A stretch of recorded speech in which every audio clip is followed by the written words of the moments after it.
Michael Wray, a 27-year-old chef from Fort Collins, Colorado, was a contestant on the first season of Hell's Kitchen, and in some ways, would go on to be known as the chef who changed the show forever due to how much of a genius he was. So for today, we'll be going over his entire run in Hell's Kitchen, from all the important cooking and character moments, and decipher his run in retrospect nearly 20 years later. With all that said, here is the story of Michael Wray.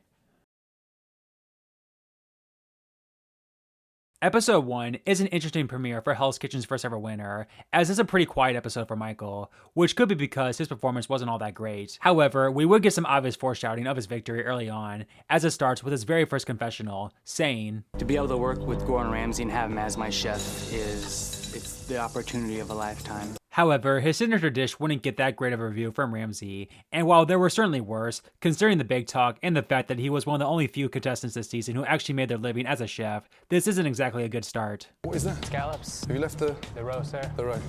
Do you like that? Personally, I don't, but I keep it on there, yes. I can't hear a word you're saying. Yeah. Come here. Here we go. Let's do this together, shall we? No, all right. I'm fed up eating this. Eat that. It's really not that bad, chef. Let me tell you something. Yes, sir. You've got a palate like a cow's backside. Get back in line. Then at dinner service, while Michael's experience would show when he would be the only one to respond to Ramsay when reading the tickets, he also would run out of lobster pasta this service. 1 risotto, 2 spaghetti, 1 soup, no cheese. Yes, chef. That was absolutely pathetic. I call out the first ticket, the big excitement, and you stand there like 5 wimps. Chef. How long, please, Michael? No lobster pasta. Have we got live lobsters? We didn't have this morning. Just answer me Yes, chef, we do. Have we got spaghetti? Yes, chef. So why do we have to take it off? We don't, chef. Yeah, that's a sign of a lazy restaurant. Yes, it is. And you want to take off one of your dishes? Yes, no chef. chance. So all in all, a very tame to even disappointing premiere episode for Michael, but it would end off with some big time foreshadowing of the type of contestant Michael would be this season in his final confessional. This is the opportunity of a lifetime, and I will sacrifice anybody on my team for it.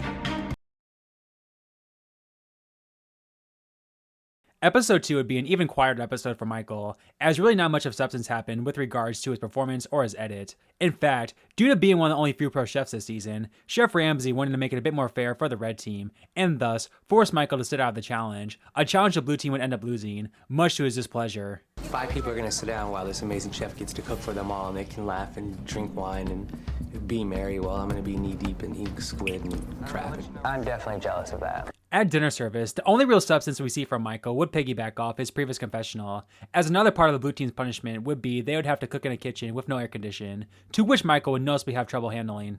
Yeah, you're right, Michael. Right now, I don't need a big drama queen in my hands, you know that? Yeah, of course it's hot, that's not ideal, you know that. Look at that board there, Michael. Yes, chef. Yeah? Okay, that's not funny, is it? He's the king of the kitchen. It's a monarchy. If we say anything except for yes, chef, we're done for. But yeah, that's all we would get from Michael this episode, as the blue team once again won service. So far, Michael's been pretty quiet, and while obviously not as bad compared to everyone else, he's not exactly been a standout either, and certainly doesn't have many winner edit-esque moments thus far. However, that would all change the following episode. Episode 3, and as mentioned, this would be a massive turning point in Michael's story, when before the reward challenge, we would see the first ever team swap in Hell's Kitchen history, when Ramsay put Michael on the red team to even out the numbers. Michael. Yes, chef. Give me your jacket, you're going to the red team. Sorry, guys.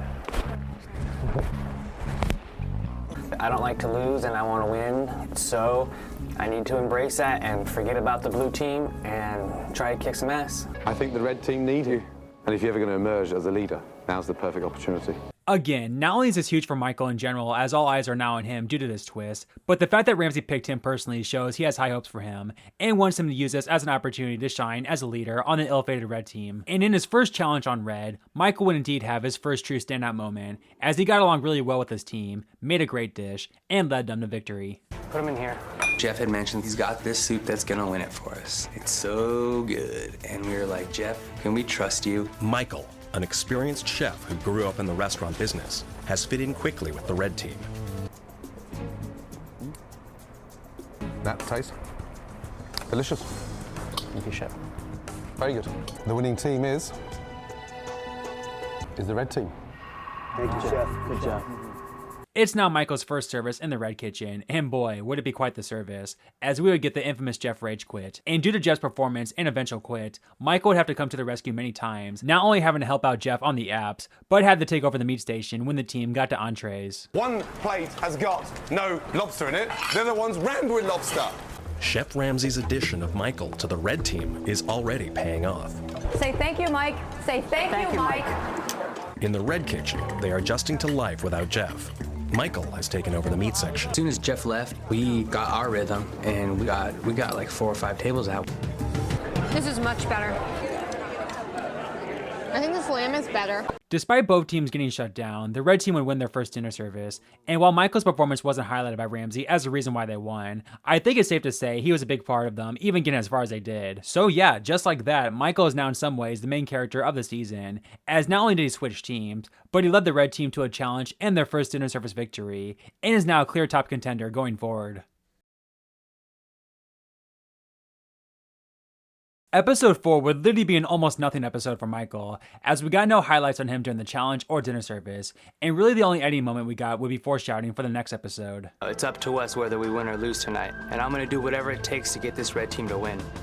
But yeah, really nothing else to add for Michael here, other than the fact that he seemed to do fine in the kitchen, leading the red team to their second straight dinner service victory, and they had now won 3 or 4 challenges since he joined them. Episode 5 now, the episode where Michael would officially make his mark as a strategic and evil mastermind, and in some ways, his gameplay this episode would forever change the show going forward. It all started when Ramsay asked Chris who he thought the strongest member of the red team was, with Chris saying, I believe I'm the strongest chef. Michael's very talented. He's got a lot of kitchen experience, but I think I've been around the block a little more than he has. Now, at this point, I do feel I'm the strongest. I love the way you put yourself forward like that on that platform. After the red team won reward and returned back to the dorms, Michael got to work, as he made bonds with Jessica and Chris, both of whom he would end up screwing over big time later this episode. How's it going? You know, it's fine. You guys worked your ass off. Michael wants us very badly. You know, he plays the shy sweet boy. I think he'd lie, cheat, steal, kill to win the restaurant. I hope you guys don't have any resentment towards me. I'd love to see it through the end where me and you shake hands and battle out. Yeah, no doubt. Nice, Thanks for there, man. You got a friend in me. Michael hasn't been Michael since day one. Michael's been quiet and watching and not give a about anybody right now. I have to concern myself with myself. I will win this, Chef Ramsay. Got everything on the line for this. At dinner service, it was a double booked night, which meant both kitchens would have a separate service, with the red team doing their dinner service first. Mike would have his first standout service, at least in the eyes of Gordon Ramsay. However, it wasn't because of anything he did, it was more so due to the things he didn't do, as instead of helping his sinking teammates, he put all his efforts into tidying up the desserts. Tonight, Michael has decided not to come to their aid. He is focused on impressing Chef Ramsay with his desserts. Right behind you. Okay, good. I had definitely done a lot of work for the other people. I can't keep helping people in order for them to survive. Then when the red team were the ones in the dining room for the blue team's service, Michael would proceed to rally his team to push the customers to order lasagna, as he knew the blue team was running low on that, thus hopefully backing up their service. I do recommend off of here, lasagna. I really fell in love with that. It's very good. Lasagna? Yeah, lovely, lovely. You say that too. Oh, it is. It's delicious. I have a lasagna. You can't go wrong. Blue team, on order, 3 lasagna, 1 spaghetti or clams. It was clear that the red team tried to sabotage us. We just had so many orders of lasagnas coming in. Despite this plan actually working, the red team still lost due to just how bad everyone else but Michael was in the kitchen that night, and Michael, who literally stood at the dessert station for 90 minutes, was named the best of the worst. So with all the power now, Michael had to choose between Chris, Elsie, and Jimmy. It was an on-paper easy choice, as Jimmy and Elsie had done the worst in the kitchen that night, and Michael had made a pact with Chris. However, Michael used this as an opportunity to take out his biggest competition, completely backstabbing Chris. Second nominee and why? My second nominee is Chris. No, yesterday he said he was the strongest leak on our team. If he really is, he'll be with us tomorrow to kick ass. Chris, give me your jacket. So let's just go over Michael's episode one more time. Not only did he sabotage his once good friends and teammates on the blue team, but he won the best of the worst by letting his teammates sink, and used that power to take out his biggest competition, someone who had grown to trust him. I mean, seriously, this is levels of strategic genius and evilness that not even Big Brother or Survivor players can pull off. And again, this is a show about freaking chefs cooking food. Absolutely unreal. and in some ways, this is one of the most iconic individual episodes in Hell's Kitchen history, as Michael Wray is now a complete bona fide villain. Episode 6 begins with the fallout from Chris's elimination, as basically everyone was completely blindsided by Michael's gameplay, but Michael himself couldn't be happier. Wow. I really didn't think that Chef would choose him. My decision to put Chris up there was definitely like drawing first blood. I'm really trying to be this Black Widow. Chris being eliminated tonight was a surprise. Tonight feels the best I felt to be here. Wow. This would be a big episode for all the final 6, as not only will we get the first ever blind taste test, obviously a crucial challenge in Ramsey's eyes, but this service would be the blue versus red team menu, a chance for the chefs to really show what they got when it comes to their culinary background. While Michael unfortunately wouldn't get much of a chance to shine during the taste test since the blue team would get the win after one round, he would put a lot of work when building the red team's menu, as he of course had more knowledge for this kind of thing compared to Elsie and Jimmy. And when service came, Michael once again had another strong night, as he not only served out his food to good reviews, but helped rally Elsie and Jimmy throughout the night. And despite the red team not finishing service, due to Michael's performance, they would beat the blue team, with Ramsey even giving him the ultimate praise afterwards. Jimmy, scallops overcooked now. What's happening now is there's scorching. When Jimmy couldn't pump out those scallops, I was getting a little pissed off. You know, it's like we'd gone over this 100 times. You know what? I can cook scallops from now on, Jimmy. I'll pass them over to you when they're ready to go in the oven. Can I get a plate for a scallop, please? Right, that's better. Let's go. An hour into dinner service, Michael has put an end to the scallop dilemma. Michael is sending out their main courses, filet mignon and roasted duck breast. Go. The red team's food is going over well with the customers. Wow, it's great. Michael, Chef. pretty outstanding. You finally come out of Chris's shadow. Thank you, Chef. Michael's episode would end with some big time foreshadowing, as he would have this to say about Ralph, who he identified as his biggest threat heading into the final 5. He's definitely, this whole time, has been my biggest competition. But, you know, I'm very confident that I can take him.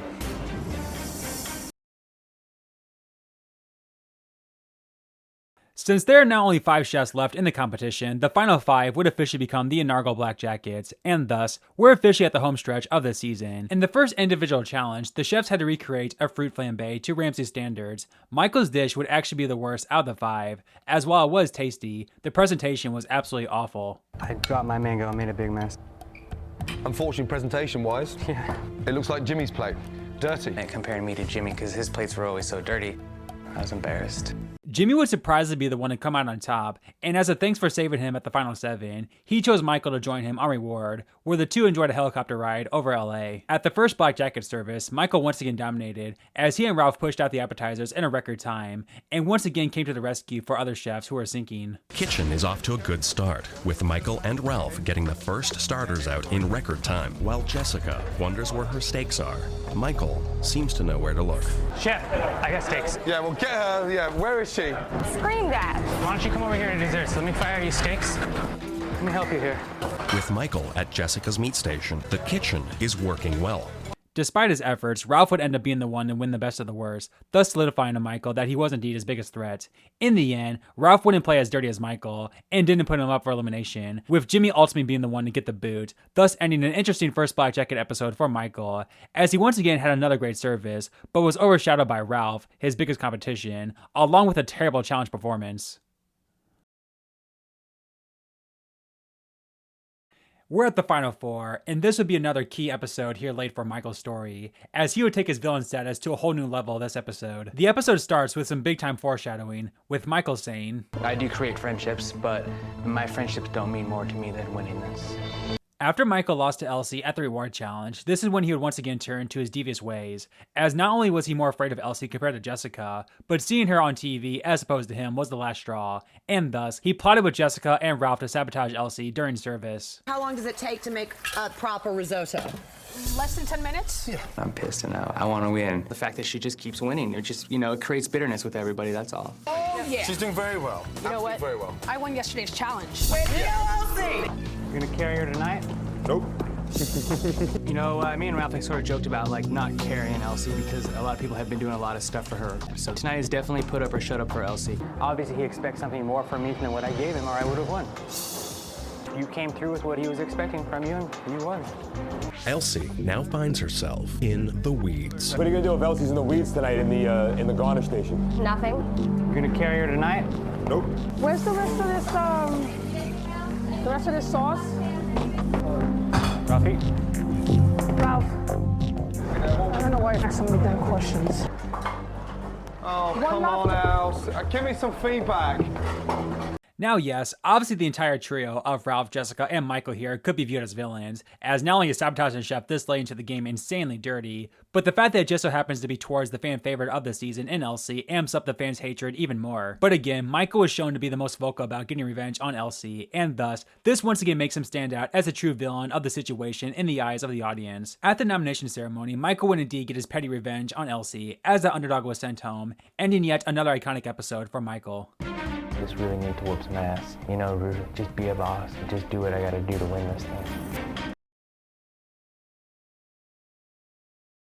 We're now at the final three, and only 2 people stand in the way of Michael's dream of his own restaurant. This would be a pretty interesting episode, as the final 3 would compete in their last reward challenge of the season, and you would think the reward would be something massive. However, all it would do is decide the order the chefs would get to pick their proteins for that night's service. Classic Ramsay old school trolling.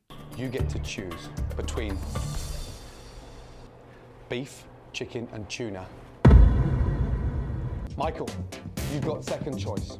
Tuna, chef.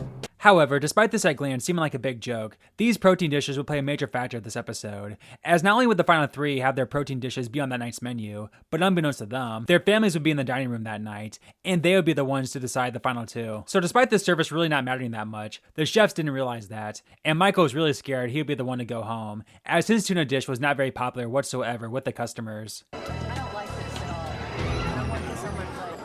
With all the main courses served, Ralph's was the most popular with 42 orders. Jessica's chicken proved to be the second most popular dish, and Michael's tuna came in last with only 26 orders. So how do you think we did, man? I'm nervous. Who knows what's gonna happen? The filet and chicken sold more than my tuna for sure. I don't want to pick anything until it comes out of its mouth, man, because I'm just really nervous right now. So am I. I would love to see Ralph go home tonight. He's my biggest threat, so I would love to not see him in the morning. But luckily, when it came time to crown the final 2, the loved ones revealed that the majority of them favored Michael's tuna dish, and thus, he would earn his way into the final 2 along with Ralph, who again, he had eyed as his biggest competition throughout the season. Christina, what did you prefer this evening? With some tuna. Thank you. That's 5 votes for Michael's tuna. Jessica. Yes, chef. Deep down inside, you know you weren't as good as Michael and Ralph. Please give me your jacket. Okay, chef. Congratulations. Now enjoy the moment with the family. I feel that Ralph doesn't have a chance. There's still one more step still to go, and until I get to that point, I'm not gonna stop. It's the finale now, and in this episode, the first ever Hell's Kitchen winner will be crowned, but for Michael, it's not even about that. It's about winning his own restaurant and changing his life forever. Despite being the main villain of the season with not many prototypical winner edit-esque moments, at least in terms of heroicness, the finale starts off with Michael and his wife talking for the first time in weeks, and thus, the editors might be trying to rally the audience behind Michael for this episode. As far as how the rest of the first half of this finale goes, as the case with old school seasons, it's unfortunately pretty boring with not much to talk about, as it's mostly just Michael and Ralph designing their own restaurants, along with a very odd reward challenge, where the 2 went out in public to share their dishes, with Michael being the one to come out on top. However, during the practice run for the 2 in preparation for their big night tomorrow, Michael would once again break Hell's Kitchen one more time, adding just another divish trick to his resume. With Ralph excelling at the pass, Michael is looking to expose any weaknesses Ralph may have. I'm trying to see how many can go without having crab in them. I wanted to make risottos the whole night without crab. I was just seeing what I could slip past Ralph tonight. How could you call it a crab risotto without crab in Did you taste it? Yes, I did, but I didn't. Come on, big boy. Taste it. I can't have a crab meat risotto not have crab meat in it. It went out, it came back to haunt me. Michael had Ralph look stupid and took him down big time. Yes, this was so genius that not only did it make his competition look bad even before the actual final dinner service, but Ramsay himself would implement this strategy going forward to test future chefs running the pass. Simply a genius all-around move that you could even argue gave him a massive leg up heading into the finale. We also got one of the funniest all-time contestant insults from Michael during this pass run as well, even furthering his legacy. You guys cook like old people. But with that now brings us to part 2 of this 2-part finale, the unofficial true finale. It starts with Michael picking his brigade, which would end up being Jessica, Jimmy, and Elsie, who are literally the other 3 Black Jackets this season, along with Ralph and Michael, thus once again giving Michael an on-paper advantage even before the final dinner service begins. But as we know, having all these advantages, and even being the better chef throughout the competition simply doesn't matter at this point, as this is truly the first time Ramsay can see Michael and Ralph as leaders firsthand, and if Michael doesn't perform, it will all go for naught. So with that, it's now officially time for the final dinner service, the service that will decide Michael's future. How will he do? All right, 2 steak, 1 lobster, 1 halibut. Scratch that, don't listen to what I said, all right? 1 seafood, 2 foie gras. You know, he was mixing up tickets. It got confusing. Yeah? Sorry. All right, you get 1 time, and then I'll kill you. Jimmy, can I get this cooked up? Are you happy? Huh? I'm not.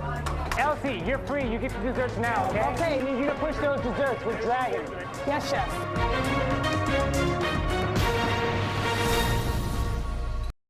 So while it was an overall strong service for Michael, he did make some pretty big mistakes, and in general didn't command his kitchen at the beginning of service. Before Ramsay calls the 2 down to crown a winner, we would get a cool scene, and arguably another scene that editors threw in to get the audience behind Michael, as after he started this finale with his wife, it would end with him telling his wife in spirit that he was doing this for her. What I was able to accomplish and how I was able to push myself and do what I did, man, I've got the best feeling right now.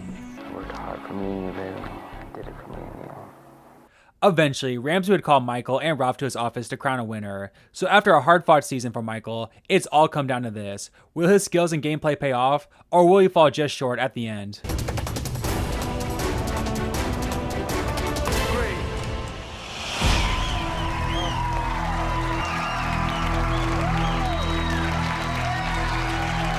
For the first time, I feel like I'm in control of my own future. I've proven myself to myself, and that's important. I realised an individual of Michael's talent that I didn't want to let him get away.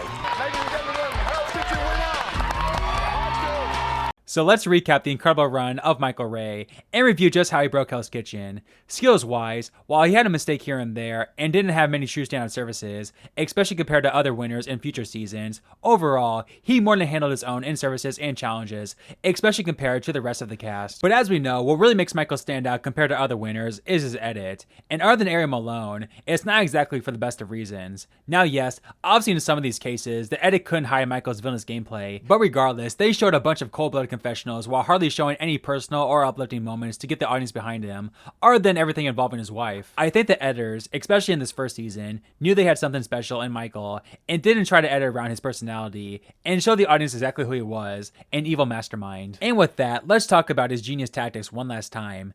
Not only did he essentially break Hell's Kitchen forever by forcing Ramsay to change the nomination rules and implementing his sabotage strategy, but the dude would make friends with everyone back in the dorms only to backstab them when need be, would let his teammates sink in order to stand out naturally, and even got those same teammates to sabotage a fine dining dinner service. It really is amazing how this tattooed chef was able to scheme throughout the season, and again, truly broke the show with his gameplay. So there you have it guys, the story of Michael Wray in Hell's Kitchen. If you enjoyed it and want to see more story videos like this, then please be sure to subscribe and like, as I'm sure you can imagine, these take a lot of time to make, and the support would mean so much. Let me know in the comments what you think of Michael, along with some other chefs you'd like to see story videos from. With all that said, thanks once again to all of you who watched this entire video, and until next time, have a good one guys. Get out of there.